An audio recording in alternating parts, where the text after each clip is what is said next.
আরবের এর আগের লোকেরা, কোরআন আসার আগের লোকেরা কেমন ছিল, এর চেয়ে বর্বর তো আর কিছুই হতে পারে না। নিজেদের সন্তানদেরকে জীবন্ত কি হত্যা করে, এর চেয়ে বর্বর আর কি হতে পারে? যুদ্ধ বিগ্রহ মারামারি ছাড়া কোনো কিছু না। নারীদের সম্মান মর্যাদা বলতে কোনো জিনিস না।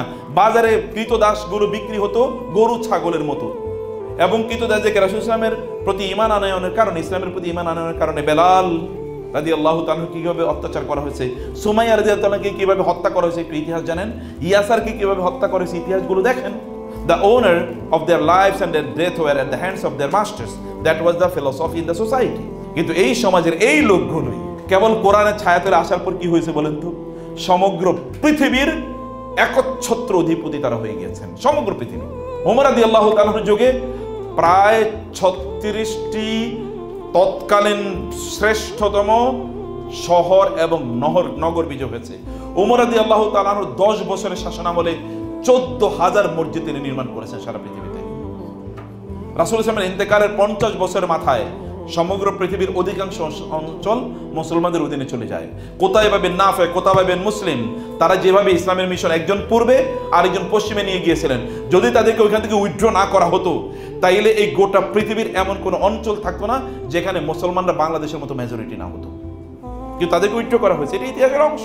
কেন করা হয়েছে সেটা আমি আলোচনা করছি না, কিন্তু যদি তাদেরকে উইথড্র না করা হতো তাহলে যেভাবে তাদের মিশন নিয়ে তারা গিয়েছেন সেভাবেই গোটা পৃথিবী চলতো। তাদের হাতে কি ছিল? তাদের হাতে কেবল ছিল কোরআন, তাদের হাতে কেবল কোরআন ছিল। ওসমানীয় সাম্রাজ্য যে 550 বছর গোটা পৃথিবীকে পরিচালনা করেছে, এই যে এখন তুরস্কের ভিত্তিক যেটাকে ওসমানিয়া বা অটোমান এম্পায়ার বলা হয়, অটোমান এম্পায়ার কেবলমাত্র একজন মায়ের অনুপ্রেরণায় তার সন্তান, তার নাম ছিল মোহাম্মদ বিন মুরাদ, মোহাম্মদ তার নাম ছিল, ছেলেকে মা কেবলমাত্র বললেন তোমাকে ওই বিশাল একটা অঞ্চল দেখা যায়, এই গোটা অঞ্চলকে, এই যে একটা কন্টিনেন্ট দেখা যায়, গোটা কন্টিনেন্টকে ইউরোপের দিকে তাকিয়ে বলেন, মানে তুরস্কের দিকে, যে পুরোটাকে তোমাকে বিজয় করতে হবে। মা কিভাবে?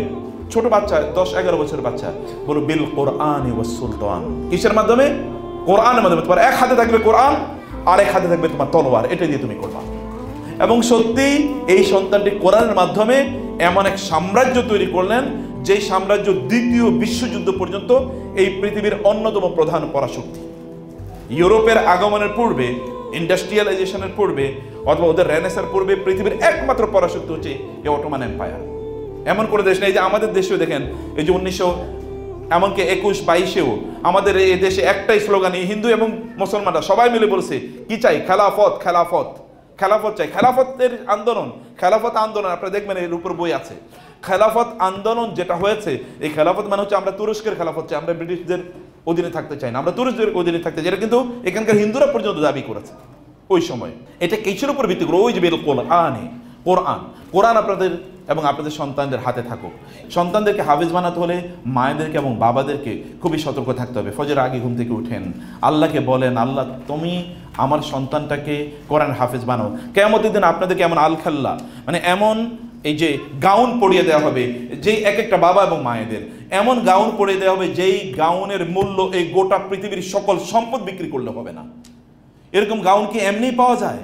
এর জন্য আপনাকে কোনো কষ্ট করতে হবে না।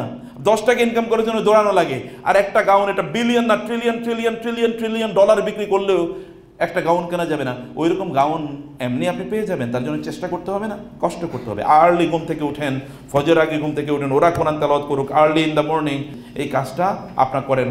ঘরটাকে কোরআন, যেমন আমার বাসায় আমি যেটা করেছি, সাউন্ড সিস্টেম ডেভেলপ করেছি, একেবারে পুরোটা কোরআন তেলাওয়াত হয়। আমার ওয়াইফ এখানে আমরা মেশিন কিনেছি, মানে সাউন্ড সিস্টেম ফুল, সিস্টেমটা কিনে এখানে মেশিনের মধ্যে উনি ব্লুটুথে তেলাওয়াত দিয়ে দেয়, পুরো ঘরে কোরআন তেলাওয়াত চলতে থাকে, একটা কোরআনিক আবহাওয়া চলুক।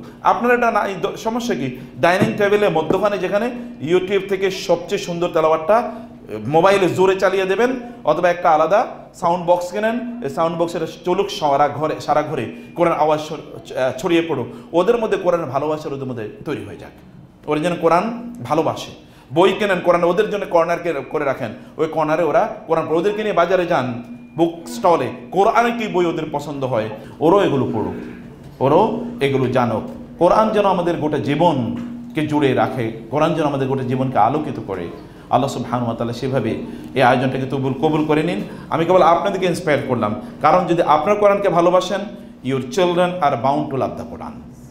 কোরআনকে তারা ভালোবাসবে ইনশাআল্লাহ। আমি আপনাদেরকে বলবো বোনেরা, বাজারে যাবেন, সুন্দর সুন্দর বই আছে, বিলিভ মি। আমাদের আজকে 2টা বই আছে এখানে। এটা হচ্ছে মায়েরা আসলে সোনালী যুগের এই যে বড় বড় মানে ইসলামিক স্কলার যাদের কথা বললাম, তাদের মায়েরা কিভাবে তাদের সন্তানদেরকে লালন পালন করেছেন তার উপর একটা বই। আর একটা হলো গোটা জীবন জুড়ে নাসিহা দরকার আমাদের, কোন পদ্ধতিতে আমাদের জীবনটা পরিচালনা করব। দুটো বই আপনারা নিয়ে যাবেন, এটা মাস্ট রিড। বাসায় বসে পড়বেন, বাচ্চাদেরকে নিয়ে পড়বেন, পড়াবেন, এবং অন্যদেরকে আপনারা গিফট করবেন, আত্মীয়স্বজনদেরকে, বোনদেরকে গিফট করবেন, বান্ধবীদেরকে গিফট করবেন। অন্য কিছু গিফট করছেন, হাদিয়া, বই, মানে অন্য কিছু যেটা আপনারা ঈদের সময় দিতেন, বাবাকে বই, 1-2টা বই তাদেরকে দেন, কালচার তৈরি হোক। আমি আমার জীবনে দেখেছি বাংলাদেশের একজন বড় ইসলামী ব্যাংকের প্রতিষ্ঠাতা সহ ইসলামিক ইউনিভার্সিটিগুলোর প্রতিষ্ঠাতার মধ্যে একজন, এত বড় স্কলার বাংলাদেশে খুব কম এসছে। আমাকে বলতে, চাচা আমি প্রতি মাসে 30-40 হাজার টাকার বই গিফট করি। আমি বললাম সুবহানাল্লাহ, সাদাকায়ে জারিয়ার কি বিশাল বড় কাজ।